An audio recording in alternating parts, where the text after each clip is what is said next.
ಸತೀಶ್ ಜಾರಕಿಹೊಳಿ ಶೀಘ್ರದಲ್ಲೇ ಸಿಎಂ ಆಗಲಿ, ಅಮರಸಿದ್ದೇಶ್ವರ ಸ್ವಾಮೀಜಿ. ಹೌದು, ಬೆಳಗಾವಿ ಜಿಲ್ಲೆಯ ಯರಗಟ್ಟಿ ತಾಲೂಕಿನ ಯರಗಟ್ಟಿ ಪಟ್ಟಣದ ಎಪಿಎಂಸಿ ಆವರಣದಲ್ಲಿ ಮಂಗಳವಾರ ಆಜಾದ ವಿವಿಧೋದ್ದೇಶಗಳ ಸಹಕಾರಿ ಸಂಘದ 1ನೇ ಮಹಡಿ ಕಟ್ಟಡದ ಉದ್ಘಾಟನಾ ಹಮ್ಮಿಕೊಂಡಿದ್ದ ಸಮಾರಂಭದಲ್ಲಿ ಸತೀಶ್ ಜಾರಕಿಹೊಳಿ ಅವರ ಸರಳತೆ ನೋಡಿ ಸಿಎಂ ಸ್ಥಾನ ಸಿಗಬೇಕು ಎಂದು ಕುಂದರಗಿ ಅಡವಿ ಸಿದ್ದೇಶ್ವರ ಸಂಸ್ಥಾನ ಮಠದ ಅಮರಸಿದ್ದೇಶ್ವರ ಸ್ವಾಮೀಜಿ ಹೇಳಿದರು. ಸತೀಶ್ ಜಾರಕಿಹೊಳಿ ಅವರ ಸರಳತೆ, ಸೌಜನ್ಯತೆ ಇದೆ.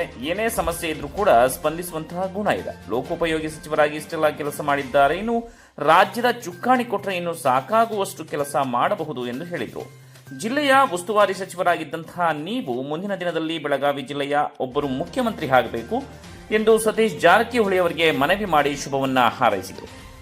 ಜಿಲ್ಲಾ ಉಸ್ತುವಾರಿ ಹಾಗೂ ಲೋಕೋಪಯೋಗಿ ಸಚಿವರು ಸತೀಶ್ ಜಾರಕಿಹೊಳಿ ಮಾತನಾಡಿ, ಸಹಕಾರ ಸಂಘವನ್ನ ಸ್ಥಾಪಿಸುವುದು ಸುಲಭ, ಬೆಳವಣಿಗೆಯತ್ತ ಕೊಂಡೊಯ್ಯಲು ಬಹಳಷ್ಟು ಶ್ರಮ ಬೇಕು. ಆ ಸಾಲಿನಲ್ಲಿ ಆಜಾದ ವಿವಿಧ ಉದ್ದೇಶಗಳ ಸಹಕಾರಿ ಸಂಘ ಪ್ರಗತಿಯತ್ತ ಮುನ್ನಡೆಯುತ್ತಿರುವುದು ಹೆಮ್ಮೆಯ ಸಂಗತಿ ಎಂದು ತಿಳಿಸಿದರು.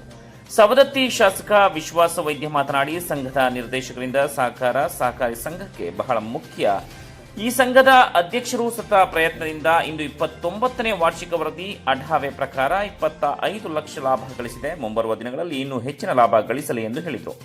ಈ ವೇಳೆ ಅಧ್ಯಕ್ಷತೆ ವಹಿಸಿದ ಮಲಿಕಾ ಸಾಬ್ ಭಾಗವಾನ್, ಸಾನಿಧ್ಯ ಹಫೀಜ್ ಲಿಯಾಖತ್, ಪಿಕೆಪಿಎಸ್ ಅಧ್ಯಕ್ಷರಾದ ಅಜಿತ್ ಕುಮಾರ್ ದೇಸಾಯಿ, ಯರಗಟ್ಟಿ ತಹಶೀಲ್ದಾರಾದ ಎಂಎನ್ ಮಠದ ಎಪಿಎಂಸಿ ಅಧ್ಯಕ್ಷರಾದ ನೀಲಕಂಠ ಸಿದ್ದಬಸನ್ನವರ, ರವೀಂದ್ರ ಯಲಿಗಾರ, ಉಮೇಶ್ ಬಾಳಿ, ಬೈಲವಂಗಲ ಉಪನಿರ್ಬಂಧಕರಾದ ಶಾಹೀನ್ ಅಖ್ತರ, ಸಿಪಿಐ ಈರಯ್ಯ ಮಠಪತಿ, ಡಿಎನ್ ತಹಶೀಲ್ದಾರ್ ಉಸ್ಮಾನ್ ಬೇಗ್ ಜಮಾದಾರ್, ಬೆಳಗಾವಿ ಕೆಎಂಎಫ್ ನಿರ್ದೇಶಕರಾದ ಶಂಕರ ಇಟ್ನಾಳ, ಅಬ್ದುಲ್ ಸಾಬ್ ನದಾಫ್, ಮಹಾಂತೇಶ್ ಜಕಾತಿ, ಎಸ್ಆರ್ ರೆಬಣ್ಣನವರ್, ಮಹಾಬಳೇಶ್ವರ ಹಾದಿಮನಿ, ಪ್ರಕಾಶ್ ವಾಲಿ, ಬಂಗಾರಪ್ಪ ಹರಳಿ, ಬಸವರಾಜ್ ಸತ್ತೂರಿ, ಪಟ್ಟಣ ಪಂಚಾಯಿತಿ ಸದಸ್ಯರುಗಳಾದ ಹನುಮಂತ ಹಾರೋಗೊಪ್ಪ, ನಿಖಿಲ್ ಪಾಟೀಲ್, ಸಲೀಂ ಬೇಗ್ ಜಮಾದಾರ, ಫಕೀರಪ್ಪ ಅದ್ದನ್ನವರ, ಡಿಡಿ ಟೋಪೋಜಿ, ಮಲ್ಲು ಜಕಾತಿ, ರಫೀಕ್ ಡಿಕೆ ಮತ್ತಿತರರು ಉಪಸ್ಥಿತರಿದ್ದರು. ವರದಿಗಾಗಿ ಫಿರೋಜ್ ಖಾದ್ರಿ.